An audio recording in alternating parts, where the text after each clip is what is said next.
Panoorin natin mga lodi itong malulupit na galawan ng isang Kawhi Leonard na siya rin ang itinuturing na isa sa pinakamalupit na best two-way player ng NBA at minsang nagpa-champion dito sa Toronto Raptors mga lods. At ito ang dahilan mga lodi kung bakit siya tinaguriang best two-way player ng NBA.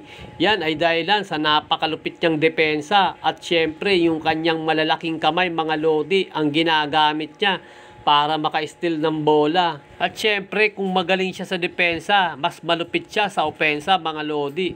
Napakahirap pigilan ng isang Kawhi Leonard, lalo na pag naka first step na to at talaga namang nakuha niya na yung rhythm niya, ay napakahirap na netong pigilan ni Kawhi Leonard papunta sa basket. At meron pang bonus mga lodi dahil may tira din to sa 3-point territory si Kawhi Leonard. At ang isa pang katangian ng Kawhi Leonard mga lodi ay ang lakas ng kanyang pangangatawan at hindi ito nagpa-flop mga lodi.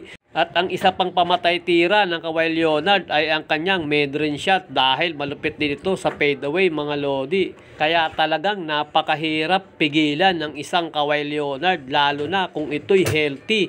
Talagang mahihirapan kang i-challenge ang isang Kawhi Leonard mga lodi dahil kapag nakabuelo na, dire-diretso na yan sa loob mga lodi at kahit sinong humarang talagang dadakdakan niya. Ganyan ang isang Kawhi Leonard mga lodi. One of the best two-way player mga lods.